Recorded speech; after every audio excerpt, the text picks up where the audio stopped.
Hey neighbor, how you doing? Whatever you're thinking, we think it. You hear me? You ain't turning that back on.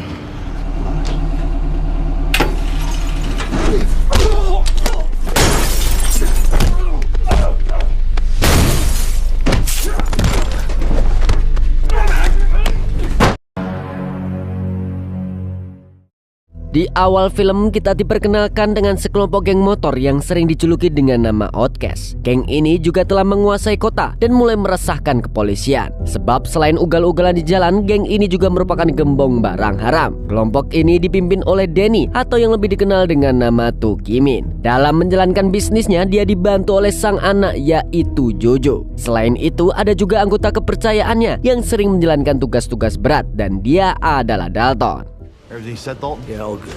Same plane, same pilots. Akan tetapi, Tukimin tidak menyadari kalau Dalton bukanlah nama aslinya. Karena sebenarnya dia merupakan agen DEA yang bernama Bill Broker yang sedang melakukan penyamaran. Dan pada malam itu, Broker telah memanggil pasukan khusus untuk menangkap Tukimin dan antek-anteknya. Sontak para jamet pun terkejut dengan penggerebekan tersebut.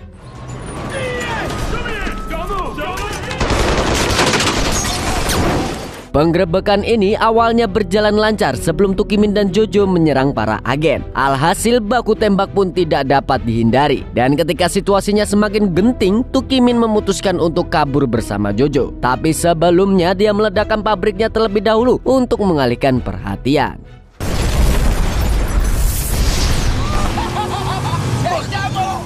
Beruntung Broker bergerak dengan cepat. Dia langsung mengejarnya dengan sepeda motor hingga keduanya terpojok. Broker lalu mengajar Danny dan memborgolnya. Tak berselang lama, agen DEA yang lain sampai di tempat itu. Di sini mereka terpaksa menembak Jojo hingga tewas karena jamet ini melakukan perlawanan.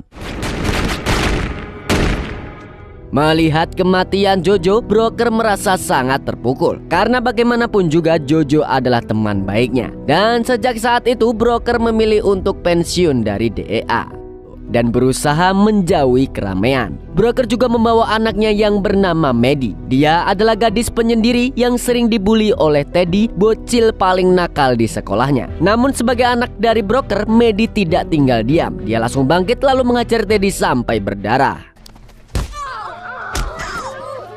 Di sisi lain, Broker sedang memperbaiki tangga rumah bersama temannya yang bernama Tedo. Lalu tak berselang lama, pihak sekolah menghubunginya terkait pemukulan yang dilakukan Maddie. Tanpa berlama-lama, Broker langsung tancap gas karena dia khawatir dengan anak semata wayangnya itu.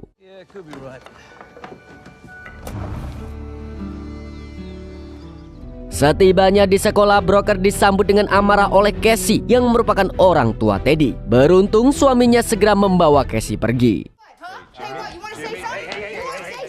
Setelah itu, guru BK yang bernama Susan mengatakan kalau Casey memang pemarah dan sering lepas kendali. Dan agar tidak terjadi masalah baru, maka pihak sekolah bekerja sama dengan Sheriff Kate yang juga bertanggung jawab di wilayah tersebut. Susan lalu mengajak Broker untuk masuk ke ruangan dan menjelaskan insiden yang terjadi. Di sini, Maddie tidak mau disalahkan karena dia hanya ingin membela diri. Mendengar alasan anaknya, Broker juga setuju kalau Maddie tidak bersalah. Broker kemudian bercerita tentang ibunya Maddie yang baru meninggal tahun lalu. Jadi wajar kalau emosi sang anak belum stabil. Singkatnya, masalah pun selesai dan Broker boleh membawa anaknya pulang. Namun saat Broker keluar dari sekolah, dia melihat Casey sedang menghasut Jimmy yang tidak lain adalah suaminya. Jimmy pun menghampiri Broker dan hendak menghajarnya. Mau tak mau, Broker pun terpaksa membantingnya.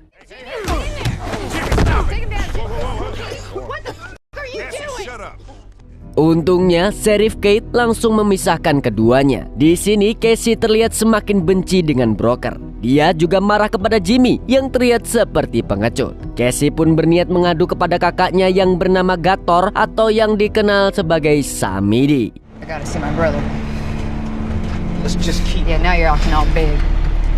Idiot. Diketahui bahwa Samidi adalah seorang bandar barang haram yang cukup berkuasa di wilayahnya. Dan siapapun yang berani mengganggu bisnisnya, maka mereka sudah dipastikan akan babak belur seperti para jamet ini. Samidi akan melakukan apapun demi mempertahankan bisnis haramnya. Dia bahkan tidak segan untuk membunuh kalau itu memang diperlukan. Get the f out of here! Go! Fucking kids suck. Setelah memukuli orang, Samidi pun hendak kembali ke pabrik barang haram. Akan tetapi dia melihat Casey yang sudah menunggunya. Tanpa berbasa-basi, wanita ini langsung meminta tolong kepada Samidi untuk memberi pelajaran kepada broker. Selain meminta tolong, dia juga meminta bubuk magic secara gratis. Dari sini kita tahu kenapa Casey sering mengamuk tidak jelas. You want me to beg? I can control it. You can control it, right? Keesokan harinya, broker mengantarkan Maddie ke sekolah lalu berbicara empat mata dengan Susan. Di sini, broker hanya ingin meminta bantuan agar Susan bisa membantu Maddie di sekolah. Terlebih lagi, Maddie juga butuh sosok wanita yang berperan sebagai ibunya. Dengan senang hati, Susan pun siap membantu Maddie. Kemudian dia juga berpesan kepada broker untuk lebih berhati-hati karena orang-orang di kabupaten ini memang banyak yang jahat. People around here can do some foolish things. Setelah berbincang dengan Susan, broker pun terdorong untuk menemui Jimmy di tempat kerjanya. Dia ingin meminta maaf atas perbuatan Maddie kepada anaknya. Jimmy yang memang bukan begundal akhirnya memaafkan broker dan masalah pun selesai. Yeah, all right. Kemudian broker mampir ke pom bensin untuk mengisi bahan bakar. Namun tak berselang lama muncul beberapa preman yang memancing amarahnya. Awalnya broker berusaha menahan diri, tetapi para preman ini terus memancingnya. Hingga akhirnya broker membrutal di tempat itu. Dan walaupun mereka main keroyokan, broker sama sekali tidak gentar.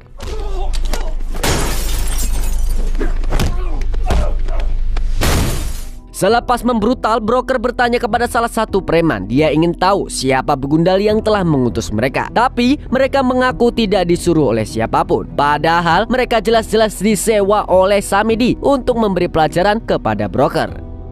Gara-gara insiden tadi, broker langsung ditemui oleh Sheriff Kate. Polisi ini lalu memperingatkan agar broker tidak membuat onar lagi. You have got my attention, son. Sore harinya, broker mengajak Maddie untuk berkuda sambil mengenang ibunya. Di sini, Maddie juga mengatakan kalau dia ingin broker segera move on agar tidak larut dalam kesedihan. Pada waktu yang sama, Sammy diam-diam menggembosi ban mobil broker, kemudian menyusup ke rumahnya. Di sana, dia sangat terkejut ketika tahu bahwa broker adalah mantan agen DEA.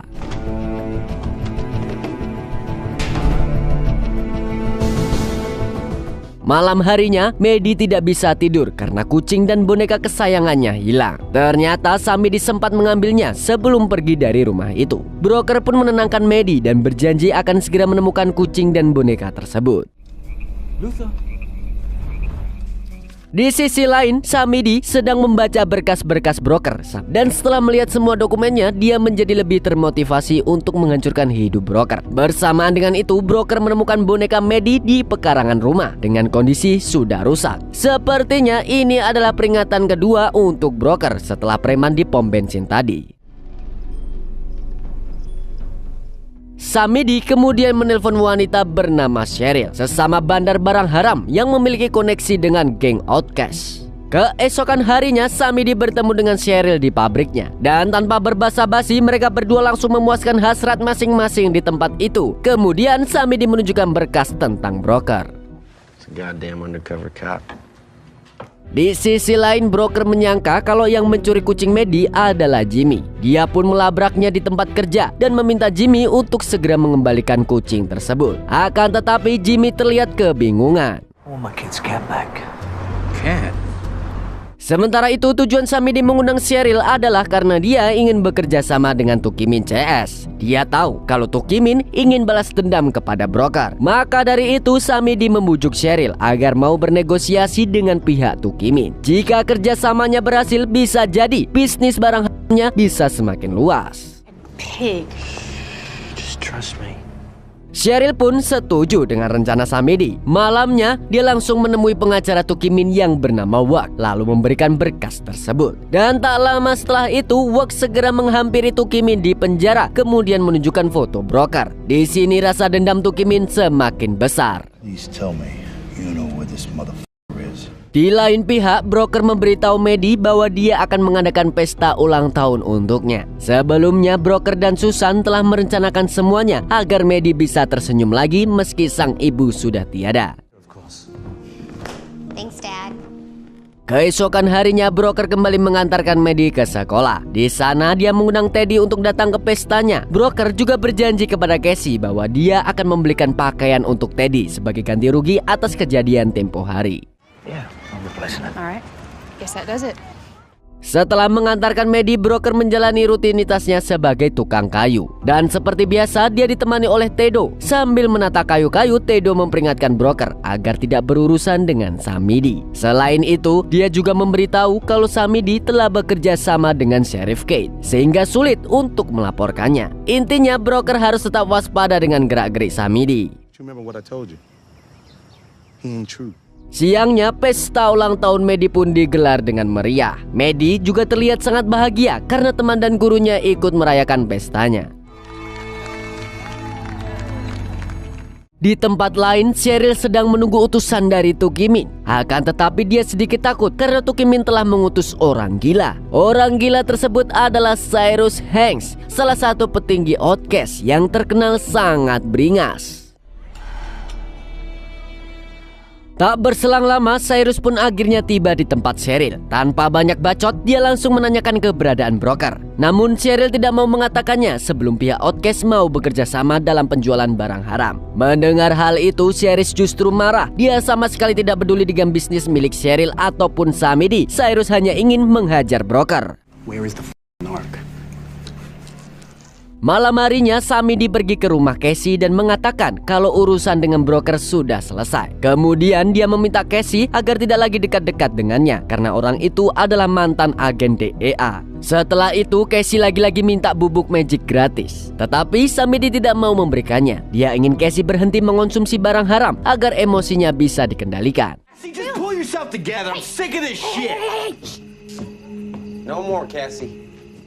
Di lain pihak, broker baru saja mendapatkan informasi tentang Samidi dari seniornya di DEA. Sebut saja namanya Nichols. Dulunya dia adalah rekan satu divisi dengan broker. Sebagai teman, dia pun memberitahu kalau Samidi memiliki koneksi dengan geng Tukimin.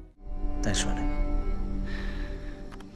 Tanpa membuang waktu, besoknya broker langsung mendatangi Samidi dan Cheryl yang sedang sarapan di warteg Pak Kumis. Broker lalu memberi peringatan kepada Samidi kalau dia berani masuk ke rumahnya lagi, maka dia akan habis saat itu juga. Anyone who comes around again will find me standing in it. Setelah itu, broker menyusup ke pabrik Samidi untuk menyabotase bisnis barang haramnya. Dia kemudian memasukkan bensin ke dalam beberapa bohlam yang ada di sana. Jika lampunya dinyalakan, maka dapat menyebabkan kebakaran yang cukup besar.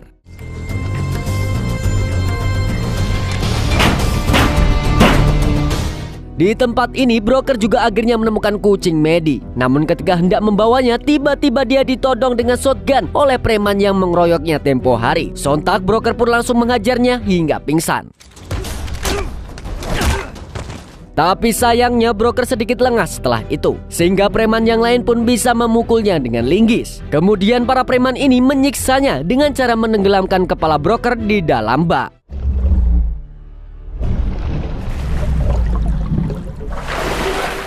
Mereka terus mengulanginya agar broker merasa kapok. Namun broker bukanlah orang yang mudah menyerah. Dan saat mereka mulai lengah, broker pun langsung membrutal.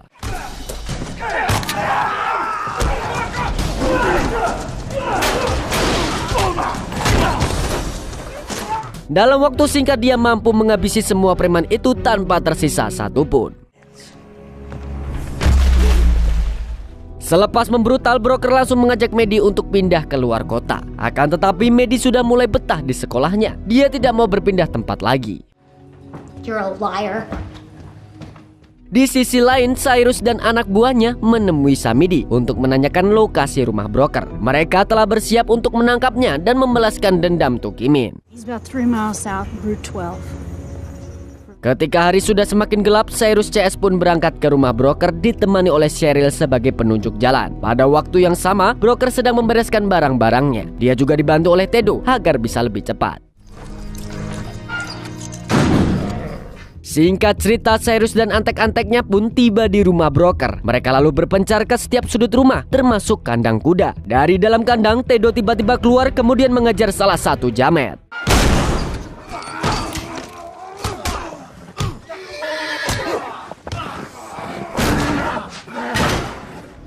Walaupun sempat kewalahan, Tedo akhirnya berhasil menghabisi si jamet dengan menggunakan garpu linggis.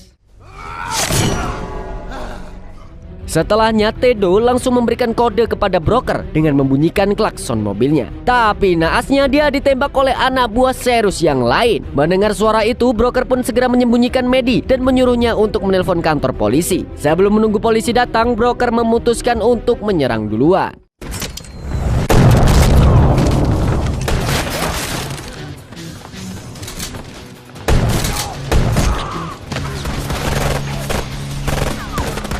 Baku tembak pun berlangsung dengan sengit. Di sisi lain, Maddie yang berhasil kabur dari kejaran jamet justru malah berpapasan dengan Cheryl.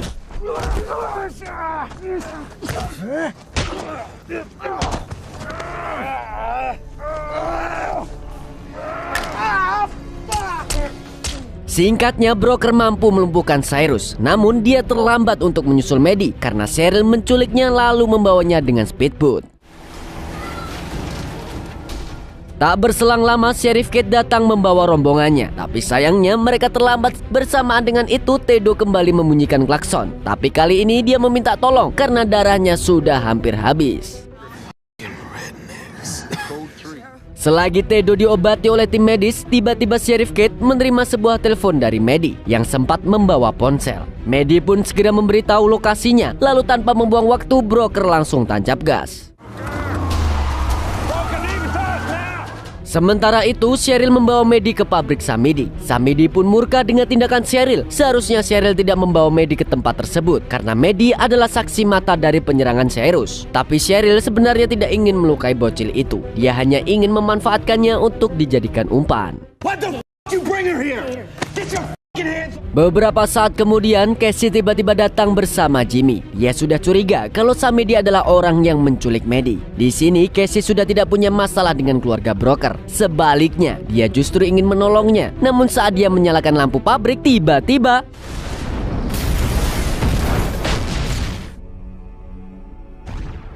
akhirnya jebakan yang dipasang broker pun meledak dan membakar seisi pabrik. Samidi yang sudah kalut memutuskan untuk membawa Maddie, tapi Casey melarangnya karena dia tidak tega. Di saat mereka bertengkar, Samidi tidak sengaja menembak perut adiknya. Samidi pun langsung merasa bersalah, walaupun begitu dia tetap membawa Maddie pergi.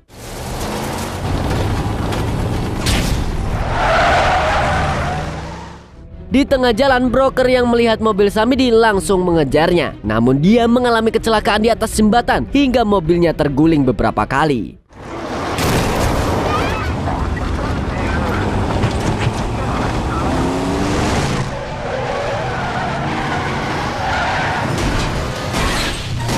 Hal ini pun dimanfaatkan oleh Samidi untuk menghabisi broker. Beruntung broker bisa bangkit lagi. Lalu dengan sigap dia langsung menghajar Samidi sampai tumbang. Broker sebenarnya ingin menghabisi Samidi, tapi dia tidak mau membunuh di depan Maddie. Alhasil, dia pun memilih untuk menyerahkannya pada polisi. Di sisi lain, Cheryl sudah diringkus oleh bawahan sheriff dan Casey sedang mendapatkan pertolongan medis. Di akhir film, broker menelpon pihak lapas untuk berbicara dengan Tukimin. Broker lalu mengatakan bahwa dia sudah tidak sabar ingin bertemu dengannya. Sontak Tukimin pun ketar-ketir. Dan film pun tamat dengan sangat epic.